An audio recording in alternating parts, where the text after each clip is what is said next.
Welcome to the channel. This is going to be my review of the new Superman movie that has just dropped this weekend for us here. Um, so this is my review and my opinion of the movie. Well, this could be a very short video because I liked it. I thought it was good to very good. Um, 8.5 to 9 out of 10. Well done. I would recommend going to see this movie. Um, it's good. So, yeah, that's kind of the review section of it. I do have some thoughts on it, so I thought I would share those, and maybe you'll understand the number that I gave it. So, first and foremost, just to give a little bit of this is my background.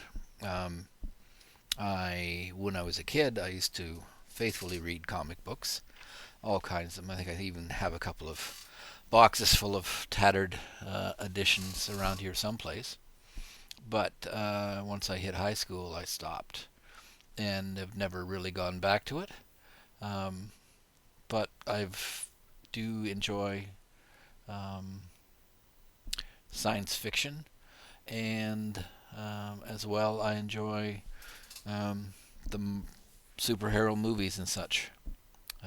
Not all the ones that have been offered through Disney, but most of the ones I've watched. So um, I do understand the sort of in general the stories. Most of the stories I understand are like the early ones. Like I don't have any background in some of the newer. I know there's been versions and worlds and planetary this and that and reboots and everything, and I'm not up to date on some of those, but I do know the sort of older characters and that. And I had some concerns about James Gunn being able to bring this to the screen, especially seeing some of his early social media posts. I was not. Yeah, I was pretty sure he was gonna fuck it up, to be honest with you. Um, but no, he did a good job. Um, I know he tends to favor the. He at least they've got when they hired him, they got somebody who sort of understands at least comic book culture, comic books, and he's actually a bit of a fan. He tends sometimes to be a little bit too much of a fan in that he will go off in the wilds and to find some of his characters that he likes. But yeah, when he did a good job of bringing this to screen.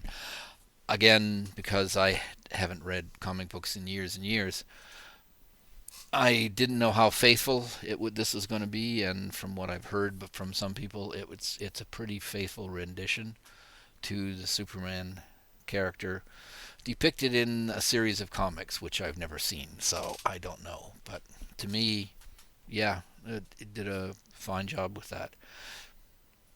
So good job on picking a good director by DC.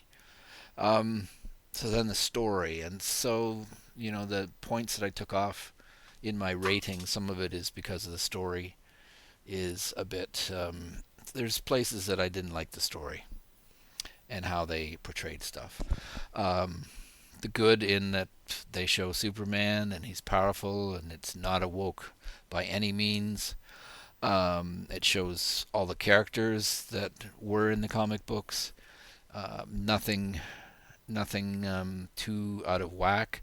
They do reset some of the expectations if you've seen some of the other Supermans back towards what was in the comic books. So the one thing that they use as a point and an important point in this movie is that Superman's father and mother basically he knows part of a message that they sent to him, but the last part of the message is corrupted until Lex Luthor gets it uncorrupted, and the parents basically are saying that the people of Earth are a bunch of morons, and you're going to have to rule them so that they don't blow themselves up. Um, so that gets used against Superman, so that's a good plot point in the story. Um, um, Gives a chance for Lex Luthor to try to uh, get rid of Superman. But the other good part about the story is they don't go way back to when he first was Krypton was exploding and he was put into a ship and sent to Earth, and you see him growing up and having to hide his abilities and stuff like that. That's been done to death in both the movies and TV shows, so they don't do that. Yippee! Good choice. When this starts, Superman is already working as Clark Kent at the Daily Planet. He's already in a relationship with Lois. She already knows who he is. So they sort of move the dial for the starting point of it in a good position. Now, you don't see why Lex Luthor hates Superman so much. He talks about it, but I don't know if that's really valid points for why he should. But yeah, it's good that it doesn't go way back to his beginning, because nobody wants to see another origin story for Superman. Most people know it, or at least enough of it that they can understand it. Sip of water there. So that part in the story was done fairly well. Um, Picked a good villain. Some of the stuff that he does is a bit, really, you sort of don't necessarily believe some of the stuff, and it maybe wanders a bit too much into the not being something that wouldn't happen kind of thing. But nothing glaring, nothing major. A lot of it's nitpicking on my part. The one thing that I think the story and James Gunn screwed up, and I don't know if it's even his fault, but in the Marvel pictures, there's always the end credit scenes and stuff like that, or they give you a glimpse of a character. They don't do that. They do some scenes, but not. They're just nice scenes or whatever. The end of the show, spoiler, you see Supergirl, but basically she's smashed out of her gourd. Um, and he explains that she goes and parties and on planets with a red sun because she can get drunk there, where she can't on a planet with yellow sun. Doesn't explain how she would get to those places because she doesn't have a ship or anything. But that's kind of one of the holes. But I just did not like that depiction of Supergirl. I know they want to bring her in because there is going to be a Supergirl picture, but I just thought that was like what I mean by the end of movie scenes or after the credit scenes or cameos. If you look at, like, I'm thinking of Marvel's Civil War, where Black Panther is first introduced. He's not the main person in that, but he's brought in. And the thing is, when I saw Black Panther, I went, man, I want to see that movie. So it's generating. That's normally what Marvel does, is try to use it to generate interest in the next project. And who else was the other one I was thinking of? Oh, for DC, if you say that's just what Marvel does, well, for DC, in Batman and Superman, Wonder Woman shows up. And the one thing, I didn't particularly like that movie, but when I walked out of that movie, the one thing that was in my head was, man, I hope, when's that Wonder Woman movie coming out? Because I really want to see that. They mismanaged this appearance of Supergirl. She stumbles in, she's drunk, she takes the dog because apparently it's her dog. Krypto's her dog, which I believe is right for the comics too, and then kind of staggers off and calls Superman a bitch. And he makes some comments about he's concerned about her, and the robots do too. Um, yeah, that's wasted. Like, that doesn't make me want to see the Supergirl movie. Nothing in there. So there's no little taste of what it could be. It's just, oh great, she's going to be suffering from whatever is causing her to drink. And I've seen some explanations that when this resetting of the telling of the story, whereas Superman's parents back in Krypton said, he should be ruling Earth, kind of thing. Supergirl's story gets back set a bit in that she and most of the previous stuff was sent to Earth to protect Superman, but gets sidetracked from various, it's been told different ways, but she arrives and she is much younger than Superman, whereas she was older when she was sent. So there's lots of different ways, anyways, that they've handled that. Here she's, I guess they go to the fact that she was released. She saw the planet explode where Superman was a baby. He would never would. There was a city that survived, and I remember that from the original comic books. From there, they had a dome over it. She was there. Her family was there. Some members of their family die because of kryptonite poisoning. So she's has lots of death in her life and sadness and whatever, and that's why she drinks. But I don't really care about that story. I just want to see something fun. But okay, so that's the one big mistake as far as I'm concerned in the movie. It's not even part of the movie. It's just at the very end of the movie when Superman is talking to the robots. Um, you can get a lot of like dumb humor, maybe a little bit too much humor at times. There's nothing wrong with letting tension be tense. You don't have to sort of do an awkward joke to try to get people to laugh. There is some humor in it, and some of it is pretty good. It makes good sense. It makes sense of the plot and stuff, so that's good. Um,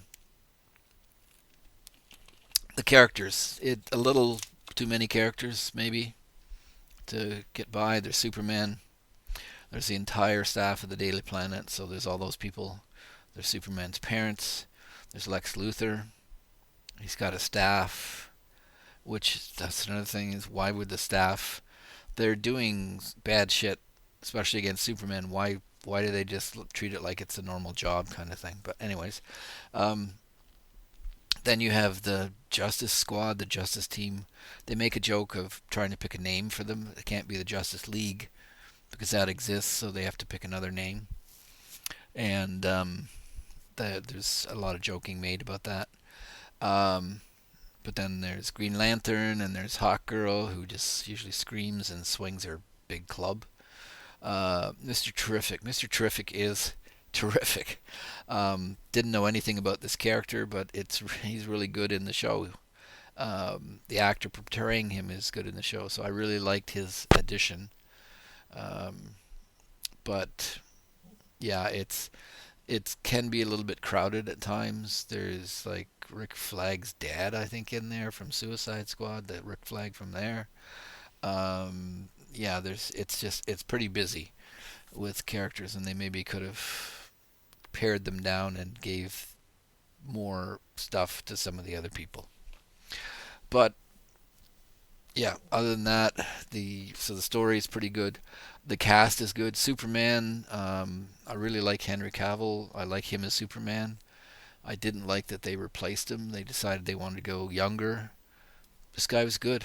I don't know his name, but he was good as Superman. Didn't see any. He was good in when he was being super. He was good in when he wasn't super. He was good in when he realized that his or thinks that his parent like he's a bad person because his parents told him he should be ruling Earth instead of helping people. Um, but it's good. Um, Nathan Fillion, who does the Green Lantern. Again, I'm not aware of this Green Lantern. I think I'm only really aware of the Hal Jordan when I was a kid, and I couldn't actually. He was just Green Lantern. I don't know if I ever knew his name. But he's good as this guy, whatever. The Hawk Girl for what she does is good. Like I said, Mr. Terrific's good. The actor playing Lex Luthor is really good, except for at the end when he gets beaten, he cries. You see him with tears in his eyes, and it's like, oh, he's a psychotic individual. I don't think he's going to cry because he lost. He would be angered. He would want a revenge or whatever, but no, he cries when they put him back in the back of a Humvee, and that was kind of dumb. The dog Crypto was good. Not the Crypto that I have seen some on Crypto. I was aware of Superdog mainly from reading Superboy comics because the two of them were together, but I also read Supergirl comics and the dog was in some of those, so I was aware of the dog. Apparently this dog was picked because he is very similar to the dog that Guns got, so but type of dog doesn't matter. It was a lot of humor in it, but when he was Super Dog doing super things, it was quite good. Yeah.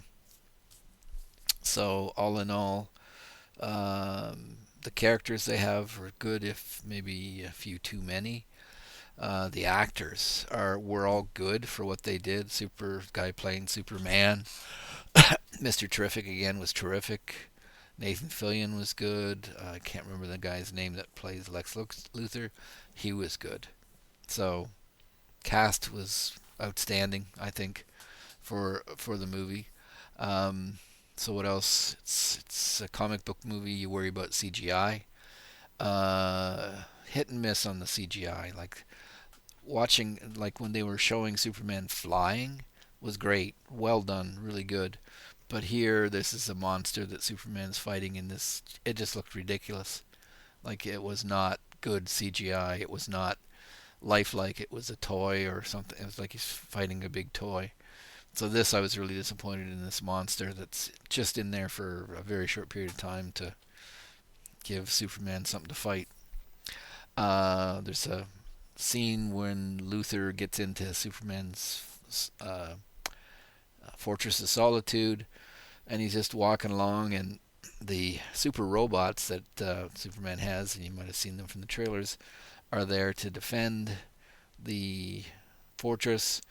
There's this bad woman, again, one too many villains, but she's has a bunch of nanites in her, and she can then form all kinds of blades and all this stuff. So she's wiping out um, all the robots. There's also this guy Ultraman. Basically, you find out that he's actually a clone of Superman, which some other little tidbit that I'm being going to nitpick about, but they say they cloned Superman from his hair. My understanding is everything about Superman is super, so his hair is invulnerable. So how would you cut it? Do whatever you need to get a DNA sample to be able to clone him. Although the comic books have all kinds of instances of cloning happening, so maybe it's explained in the comic books, but it wasn't explained here. Anyways, this Ultraman, him and Superman fight a lot, so that's well done. Good. They're fighting, in the air and on the ground. It's good. The CGI for that is good. Um, but yeah, there's some stuff that is not particularly good in the CGI things. But in the Fortress of Solitude, sorry, I've lost my train there.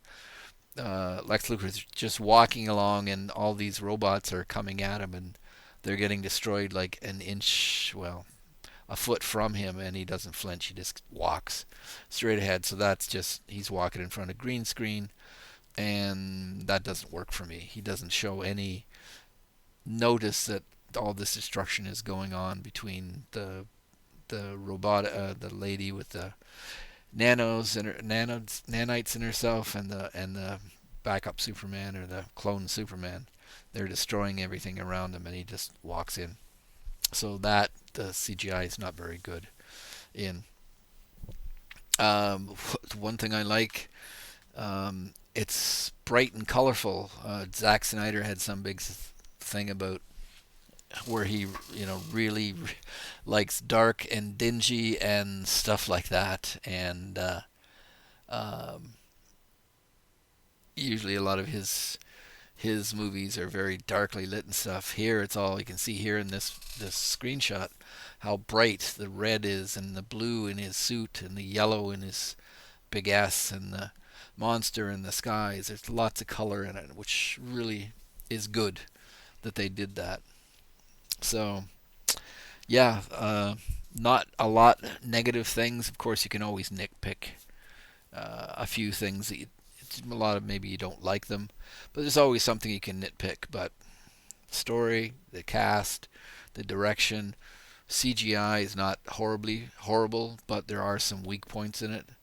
But other than that, a thoroughly enjoyable movie that I would recommend to pretty much anybody, any audience.